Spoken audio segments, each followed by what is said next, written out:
लक्ष्मणपुरा में शाम के 7 बज रहे थे। सुपर राय, जिसे सब राय स्टार कहकर बुलाते थे, अपने घर में बैठकर पबजी खेल रहा था। तभी उसकी माँ हाथ में डंडा लिए गुस्से से कमरे में दाखिल हुई और बोली, नालायक, दिन भर सिर्फ गेम खेलता रहता है, कुछ काम धंधा क्यों नहीं करता। राय स्टार यह सुनकर उदास हो गया। तभी उसका दोस्त पुष्पा भागता हुआ आया और राय स्टार के कमरे में घुस गया। राय स्टार ने उसे देखते ही पूछा, क्या हुआ भाई, इतना परेशान क्यों लग रहा है। पुष्पा ने हाँफते हुए कहा, राय स्टार, हमारे गाँव को बचा लो, वरना वो बड़ा सा टाइगर सबको खत्म कर देगा। राय स्टार हैरान रह गया और बोला, ठीक से बताओ, आखिर हुआ क्या है। पुष्पा ने सारी कहानी सुनाई। आज शाम हमारा गांव हरिराम नगर बेहद शांत और खूबसूरत था। बाजार में लोग सब्जियां बेच रहे थे, गांव में बच्चे खेल कूद सीख रहे थे और गांव के सबसे बड़े वैज्ञानिक टुंग टुंग शर्मा अपनी लेबोरेटरी में प्रयोग कर रहे थे। सब कुछ सामान्य और अच्छा चल रहा था, लेकिन तभी गांव का एक शरारती बच्चा भागते हुए उनकी लैब में घुस गया। उसके घुसते ही लैब में एक जोरदार धमाका हुआ, जिससे सब लोग बेहोश हो गए। जब मेरी आंखें खुली और मैं बाहर निकला तो मैंने देखा कि गांव में अफरा तफरी मची हुई है। लोग गांव छोड़कर भाग रहे थे और वजह था एक बड़ा सा टाइगर जैसा दिखने वाला राक्षस जो लोगों को बिना वजह मार रहा था। लोग कुत्तों की मौत मर रहे थे और वो जंगली टाइगर जोर जोर से हंस रहा था। इससे पहले कि मामला और बिगड़े, मैं तुम्हारे पास भागा आया। तुम ही हो जो उस जंगली टाइगर को रोक सकते हो। राय स्टार ने कुछ देर सोचा और पूछा, डॉक्टर टुंग टुंग शर्मा अभी कहाँ है। पुष्पा ने बताया, वो अभी भी अपनी लेबोरेटरी में बेहोश पड़े हैं। ये सुनते ही राय स्टार अलमारी के पास गया और उसमें से अपना सुपर सूट निकाल कर पहन लिया। अब वो राय स्टार से सुपर राय बन चुका था। फिर वो अपनी शक्तियों से उड़ता हुआ कुछ ही देर में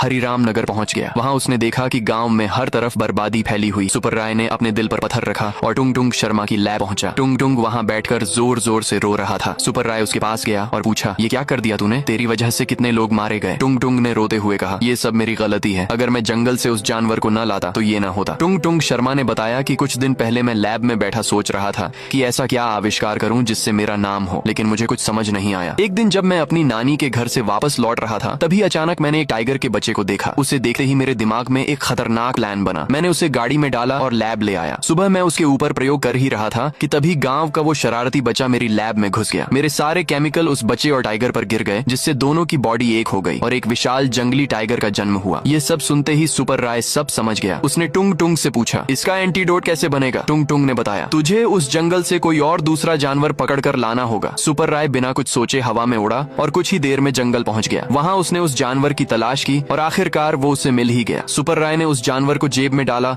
और उड़ता हुआ लैब पहुंचा। उसने जानवर टुंग टुंग शर्मा को दिया। टुंग टुंग ने जी जान लगाकर एंटीडोट तैयार कर लिया। उसने एंटीडोट राय स्टार को दिया और कहा, उस टाइगर को हराना नामुमकिन है, उसे सिर्फ उसी जैसा कोई हरा सकता। सुपर राय सर से हवा में उड़ गया और उड़ता हुआ हरिराम नगर पहुंचा, जहाँ वो बड़ा सा टाइगर आतंक मचा रहा था। लोग घर छोड़कर भाग रहे थे और वो टाइगर सबको मार रहा था। सुपर राय अब समझ चुका था कि उसे हराना मुश्किल है, इसलिए उसने अपना सबसे खास पावर इस्तेमाल किया, जिससे वो खुद भी एक बड़ा सा मॉन्स्टर में बदल गया।